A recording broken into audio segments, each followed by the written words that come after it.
La idea directriz de esta tesis está tomada de la doctrina aristotélica del entendimiento en potencia y su tránsito al acto.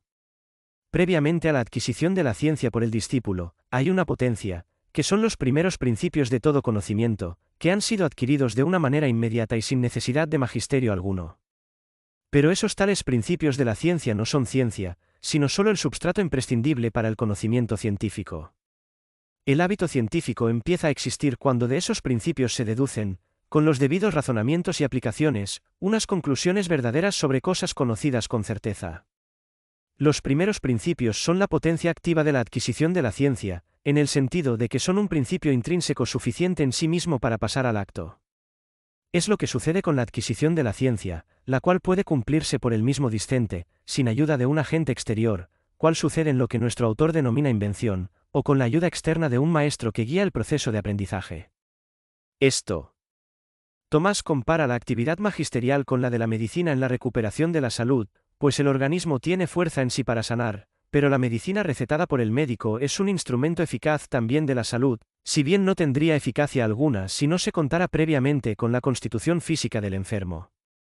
El discurso racional por el que la inteligencia del maestro concluya una verdad de la ciencia es el que se transmite, sirviéndose de los signos del lenguaje u otros similares, al discípulo, el cual, guiado por la sabiduría del maestro, genera en su inteligencia un similar discurso científico. El maestro es, pues, causa instrumental de la ciencia que el discípulo produce por su razón natural o, como le llama en otro lugar, apoyatura externa del aprendizaje, como el médico lo es de la salud. Esta es la actividad mental de la enseñanza y esta es la función del maestro. Y es la misma actividad que se cumple en la adquisición de la ciencia, en el conocimiento de fe o de opinión. Ahí reside la dignidad de todo magisterio y, simultáneamente, sus límites. Su actividad queda explicada filosóficamente como una verdadera causalidad instrumental del aprendizaje del discípulo.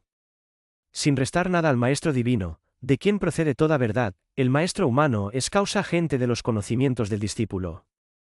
La causa primera tiene la excelencia de causar sin anular la causalidad de las causas segundas, sino más bien generando y promoviendo su causalidad, como concluye su disputa académica esto. Tomás. Calificación de la doctrina agustiniana en la intervención académica de esto. Tomás. El pensamiento de esto. Tomás queda patente en el desarrollo magisterial de la cuestión propuesta. En ella ha corregido las explicaciones no aceptables sobre la función del docente en el aprendizaje. Pero quedaba la toma de postura frente a la explicación de ese. Agustín, que era el origen del problema planteado. La explicación de este queda recogida en las objeciones, al comienzo del artículo, de las que parece deducirse que el maestro humano no lo es en propiedad. Son 18 objeciones, que están tomadas, directa o indirectamente, del escrito de ese. Agustín. Esto demuestra que Tomás entendía que su explicación no era coincidente con la de Agustín, al menos formalmente. En su respuesta a las objeciones pretenderá mostrar que cabe dar un sentido aceptable y no contradictorio a las palabras de ese. Agustín, pero que eso supone matizar y ampliar el sentido literal de sus palabras. Las objeciones pueden aglutinarse en torno a varios puntos. El primero, el referente a la teoría de los signos. Según ese. Agustín, el maestro no hace más que transmitir los signos de las cosas, y estos, para ser comprendidos, requieren la ciencia previa de su significado, por lo que no cabe afirmar que nuestro aprendizaje de la ciencia sea causado por quien solo nos propone signos de las cosas. La respuesta a esta explicación procede de que la ciencia no consiste en conocer el significado de los signos, sino en razonar conclusiones a partir de la verdad de los principios. El alumno posee previamente los principios, pero necesita pasar al conocimiento nuevo y distinto de las conclusiones, en cuya labor puede ser ayudado con eficacia por las palabras y razonamientos de un maestro que le conduzca, en sus razonamientos. La certeza y verdad de la ciencia no puede ser infundida por el maestro, pues excede su capacidad, por lo que no puede adscribirse al magisterio una función creadora de la ciencia en el discente. Pero la explicación de esto. Tomás procede afirmando que, si bien las razones seminales de la ciencia, es decir, los principios del entendimiento, sin los cuales sería imposible la ciencia, vienen de Dios y no del maestro, ellos solo contienen virtualmente la ciencia y requieren de un agente creado el maestro, en nuestro caso que les haga pasar al acto. Y, de modo similar, Procede primera respuesta a la teoría iluminista agustiniana. Si por iluminación divina entendemos la misma potencialidad de la facultad intelectual o la virtud encerrada en los primeros principios de todo entender, que se adquieren sin ayuda de nadie, es cierto que solo Dios ilumina nuestra mente y por su iluminación somos capaces de conocer con certeza la verdad. Pero, conocimiento de la ciencia es algo más que estar capacitado para ella se requiere, además, el proceso racional y progresivo del conocimiento de las conclusiones y aplicaciones de esos primeros principios. Y esta nueva iluminación puede ser coadyuvada y alentada por la función de un maestro. La potencia activa que posee el espíritu humano para adquirir la ciencia y para interiorizar los signos propuestos por el maestro, no es otra que el entendimiento agente. Él es la luz intelectual innata en nuestro espíritu, pero no se identifica con las verdades ciertas sembradas por Dios en nosotros, sino que es una potencia activa para poder formar las especies inteligibles de que consta la verdad y la ciencia. Tampoco el entendimiento agente nos es concedido por el maestro, sino por Dios, pero la actividad del entendimiento agente es impulsada por un agente exterior, que presenta los signos de los que abstrae las especies inteligibles. La función del entendimiento agente, don de Dios, es una verdadera iluminación, así lo llama reiteradamente esto. Tomás, lumen intellectus agentis, pero él en sí mismo no es más que una potencia de conocimiento, que requiere ser activada y movida por las especies sensibles que nos vienen de fuera. El entendimiento agente actúa, en efecto, como una luz que produce el conocimiento, mediante un proceso de abstracción de las imágenes sensibles. Sin embargo, tal luz quedaría inoperante mientras no accedan los conocimientos de los sentidos, por los que nos llegan todas las imágenes materiales. Y este es el momento en que interviene la actividad docente, facilitando y poniendo a disposición de la luz intelectual los instrumentos de todo conocimiento. El entendimiento agente es un reflejo en la mente humana de la luz divina, pero condicionada y limitada a la finitud del ser creado. El entendimiento agente es una luz recibida de Dios en el alma humana. Si el entendimiento agente fuera la misma luz divina y el conocer divino, no podría hablarse de conocimiento personal del discípulo. En cambio, la causalidad instrumental del maestro no obsta a que la ciencia aprendida sea propia y personal del discípulo, pues éste la genera en sí mismo, aunque con la ayuda del maestro. Tomás compara la acción educativa con el arder un objeto, que es acción inmanente a éste, aunque el fuego haya sido producido fuera de él. Finalmente, el texto de la Escritura donde se lee que uno solo es vuestro maestro, es interpretado por esto. Tomás en sentido afirmativo, pero no exclusivo, se nos presenta allí al primer y máximo de los maestros, pero no al único. Para ello le basta a esto. Tomás con recoger otros variados textos de la Escritura, donde se nos proponen maestros y doctores humanos, a los que hay que escuchar y de los que debemos aprender. Esto se hace en las autoridades opuestas, citadas en el artículo primero. En consecuencia, se corrige toda la tesis de la obra agustiniana, al concluir que, cuando en el libro de Magistrou se prueba que solo Dios enseña, se expresa que Dios es el único maestro interior, pero no se excluye que existan maestros exteriores.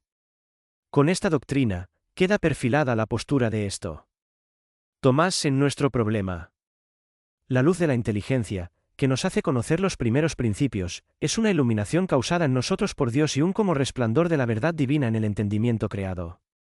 Dios es, pues, quien principaliteret interius nos enseña. Pero existen también otros maestros humanos, que cumplen la función de causa instrumental inmediata de la ciencia del discípulo.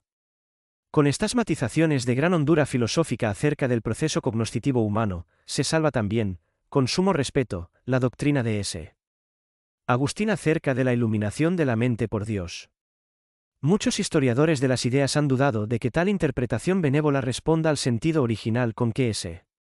Agustín entendió que el conocimiento y la ciencia son causados exclusivamente por la iluminación de nuestra inteligencia por Dios, o que las verdades, sobre las que el maestro llama la atención, ya estaban impresas anteriormente en nuestra inteligencia, de las que solo necesitaba que alguien nos ayudara a rememorar. Nuestra opinión, si cabe adelantarla, es que es difícilmente compatible la teoría platónica del conocimiento, que es la reflejada por S.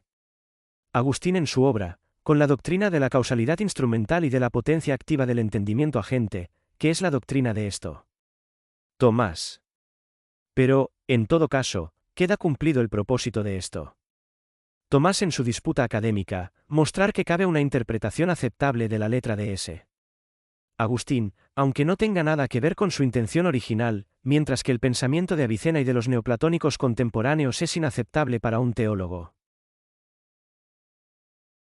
Otras referencias a la misma doctrina en los escritos tomasianos.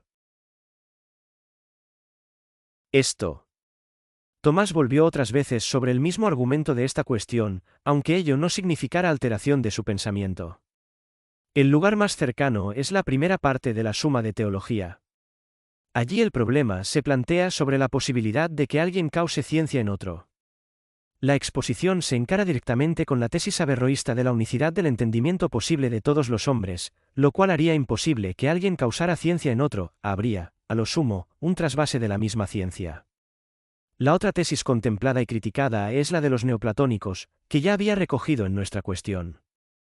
En cambio, no se hace referencia explícita a las ideas de ese Agustín, pues parece que, en ese momento y para el objetivo de la obra, era más importante enfrentarse con la doctrina averroísta, que por entonces era objeto de una controversia muy acuciante. Las diferencias que un estudioso puede encontrar entre ambos textos son marginales, si bien pueden ayudarnos a captar la diversa perspectiva desde la que se redactan los textos. En el de Magistro hay una dependencia más directa de la obra de ese Agustín, al que hay que dar una interpretación correcta. Tal preocupación ya no aparece en la Suma, donde ni siquiera se cita a ese Agustín.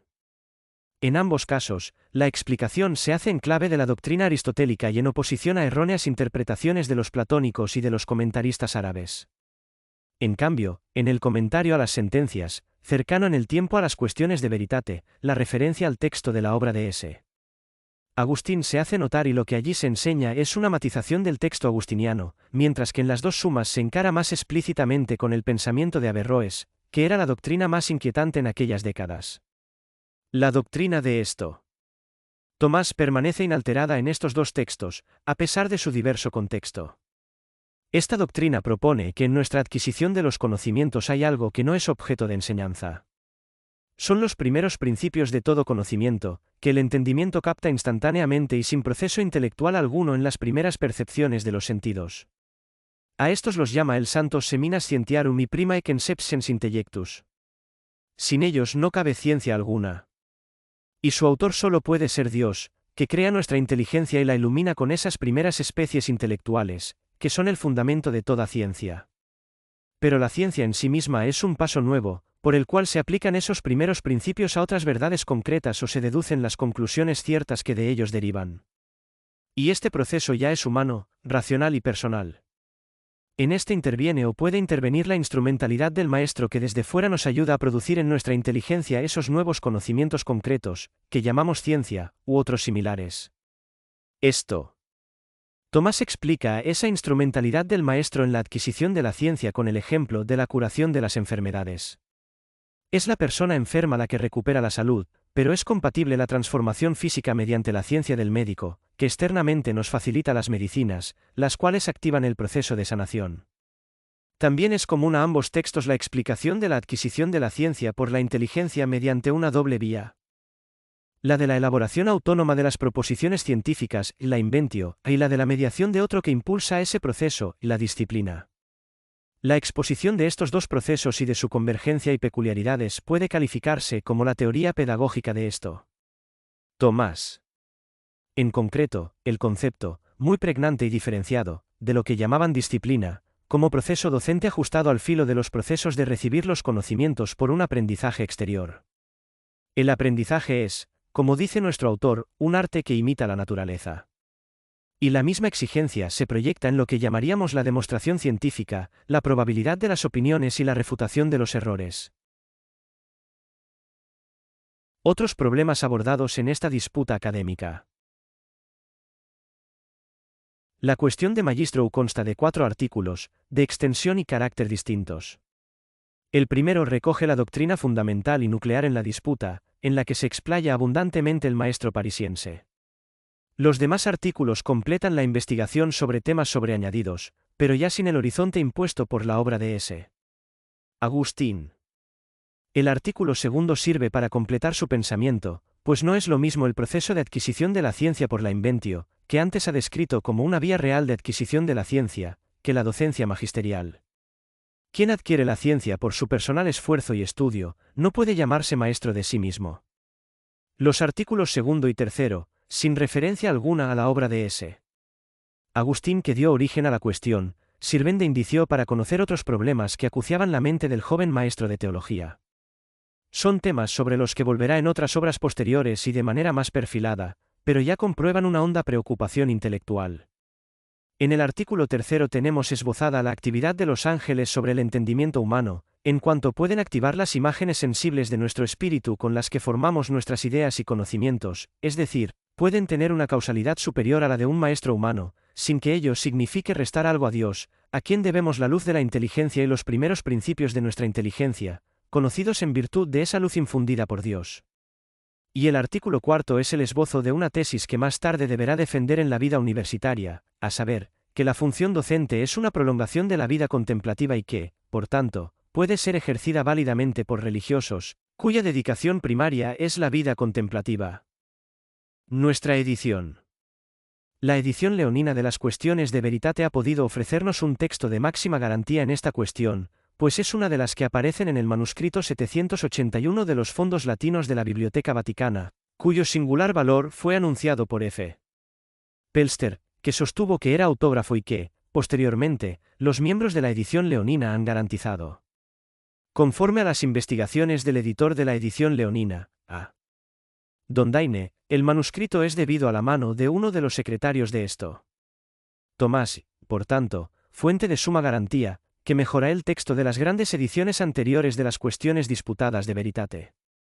Le hemos añadido, cuando el caso lo requería, notas con explicación de las doctrinas y contextos doctrinales, que quizá no sean de fácil acceso al lector moderno.